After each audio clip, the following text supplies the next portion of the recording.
My name is Dr. Opeyemi Olabisi. I'm an assistant professor of medicine at Duke University. I will be presenting to you a new study funded by NIH called Care and Justice Kidney Disease Study.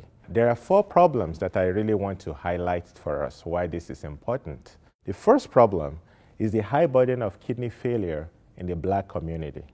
The second problem is a lack of kidney disease awareness in the Black community.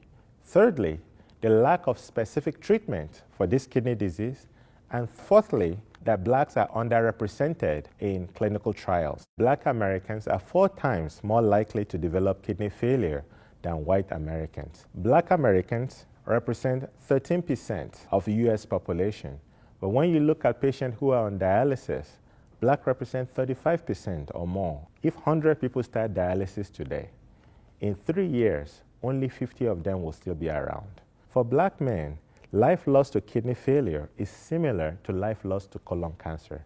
And for Black women, life lost to kidney failure is similar to life lost to breast cancer. Think about that. That's very deadly disease. That's why we need to do something about it. It's an urgent problem that will require all of our effort. 8 of 10 people with kidney disease walking around do not know they have kidney disease. Kidney failure is often gradual, it's often silent, and it's often painless.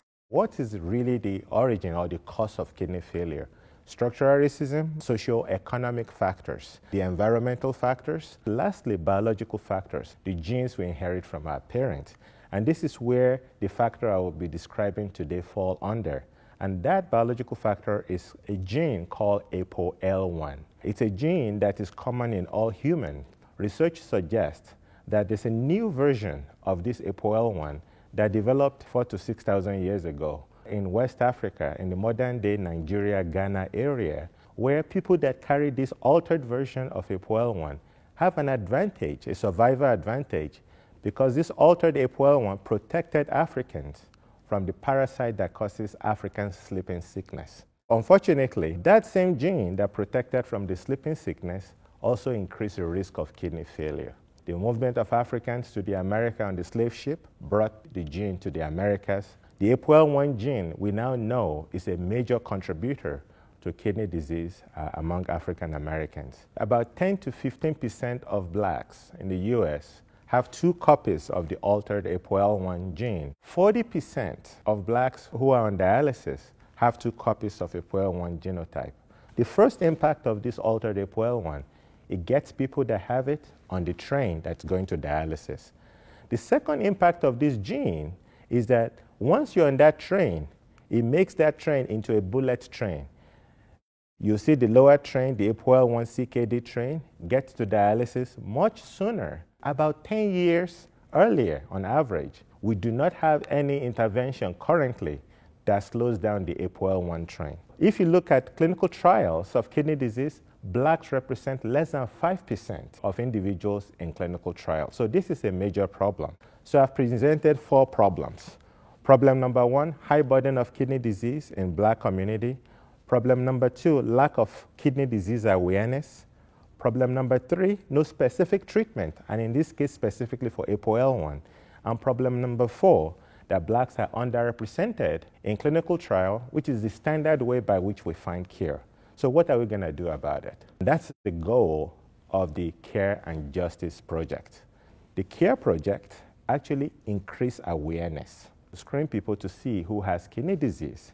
Once we identify individuals that have the ApoL1 related kidney disease, we'll go to the second step, which is justice. Our study led us to identify a pathway that regulates ApoL1 production. There's a drug that blocks this pathway, and that drug has been used for the past 80 years for rheumatoid arthritis. We propose to use that medication here. It's a tablet medication, well tolerated. We'll be using that in the justice trial, where individuals will be randomized to receive this medication.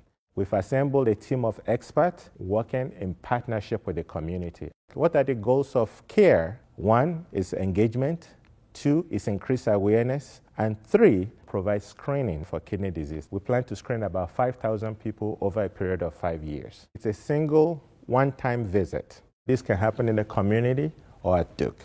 If you are interested in getting more information, you can email us directly at care.justice@duke.edu, or you can call our dedicated number at 919-613-9905. Thank you very much for your attention.